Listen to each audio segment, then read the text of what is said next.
Ele vai dizer assim no versículo 26. Observai as aves do céu, não semeia, não colhe, nem ajunta em celeiro. Contudo, vosso Pai Celeste as sustenta. Porventura não valeis vós muito mais do que as aves? Elas não plantam, elas não colhem celeiros, elas não ajuntam, elas não trabalham, mas elas comem todos os dias.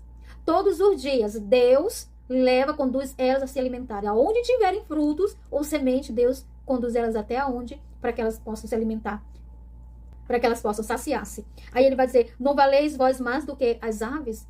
Qual é o mais importante para Deus? A vida do ser humano ou a vida dos animais?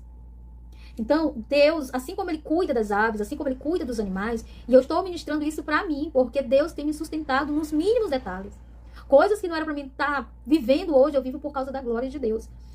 Aí ele vai dizer, não valeis muito mais do que as aves, versículo 27. Qual de vós, por ocasião que esteja, pode acrescentar um côvado ao curso da vida?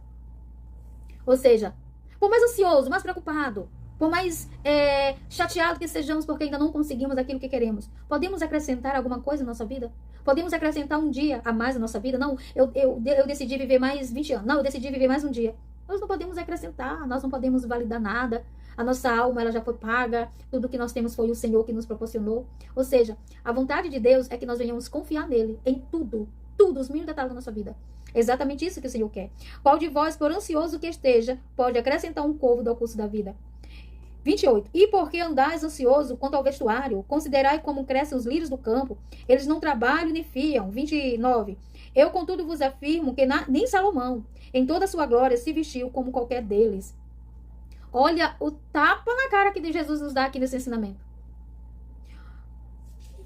Versículo 28. E por que andais ansiosos, preocupados, nervosos, já acorda nervoso, coçando a cabeça, o cabelo cai, as unhas caem, o semblante desconfigurado, sem força, sem nada, porque está preocupado. E não é uma preocupação sadia, é uma preocupação que elimina até as forças, até a vontade de acordar, a vontade de viver. Quanto ao vestuário, isso tudo para se vestir. Ou considerar como crescem os lírios do campo. Eles não trabalham nem fiam, ou seja, eles não trabalham, né, e nem tecem. Eles não plantam, eles não colhem, eles não juntam. Mas olha o que Jesus diz, eu contudo vos afirmo que nem Salomão, e olha a glória que Salomão tinha. Salomão se vestia com as melhores vestes, os melhores tecidos da época. Até o copo que ele bebia água, que ele bebia seus vinhos, que ele se deliciava com suas bebidas, eram todas revestidas em ouro. Tudo que ele tinha era revestido de ouro, de pedras preciosas. Era um esplendor, era uma glória, era uma honra, era uma ostentação. Tudo era muito rico, tudo era muito... Mas aí o que Jesus diz? Em toda a sua glória, se vestiu como qualquer deles. Você já viu um lírio, irmão? Como é lindo. Eu nunca vi pessoalmente, mas eu vejo assim, em fotografias, em vídeo, a coisa mais esplêndida. Então aqui mostra o poder de Deus sobre as coisas. Ao versículo 30 vai dizer, ora, se Deus veste assim a erva do campo, que hoje existe e amanhã é lançada no forno, quanto mais a vós, outros homens de pequena fé. Então, mais uma vez, o Senhor está dizendo que a vida é um dom. E é um dom que vem de Deus. É por isso que a vida vale mais do que o alimento. E é por isso que a vida vale mais do que aquilo que nós estamos passando. Viver é um dom. É algo precioso. Por isso que eu digo que quando nós nascemos, nós já nascemos devendo a Deus. Aí ele vai dizer, ora, se Deus veste assim as ervas do campo, ou seja, os pássaros, os lírios, que hoje existe e amanhã é lançada no forno, o que a gente faz com os pássaros? Eu particularmente tenho dó de me alimentar. Eu particularmente tenho, mas tem pessoas que gostam. Tem pessoas que gostam de se alimentar, né, com pássaros, né, quando tem a oportunidade. Quanto mais a vós outros, homens de pequena fé. Olha como Jesus fica aborrecido quando nós começamos a murmurar por causa das nossas necessidades.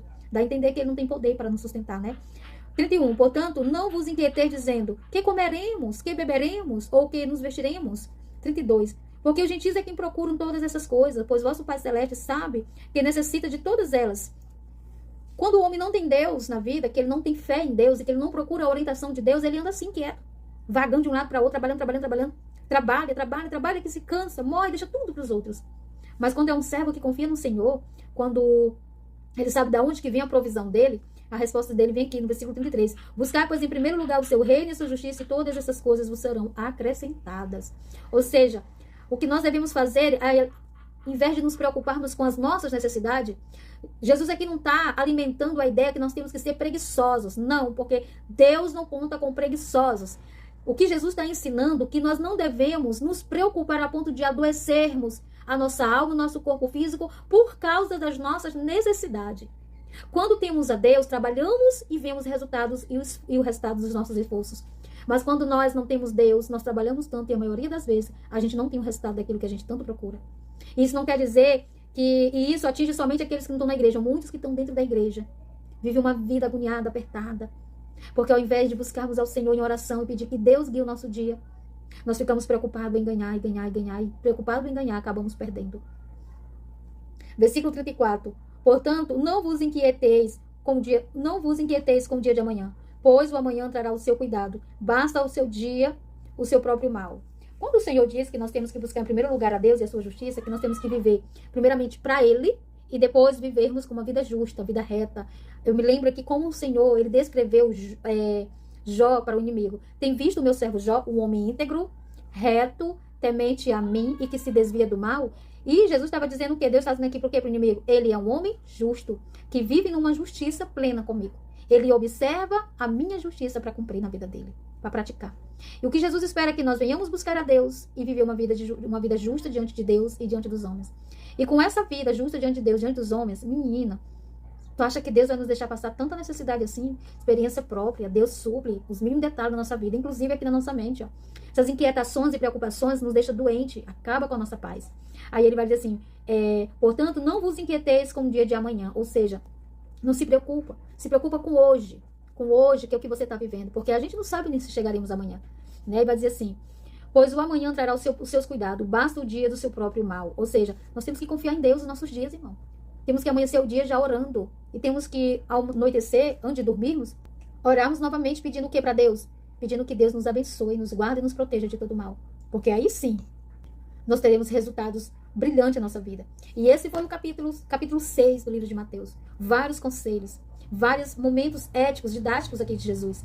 E que vale a pena a gente examinar para que nós venhamos entender a importância e a significância das instruções de Jesus à nossa vida. Amém? Que Deus nos abençoe.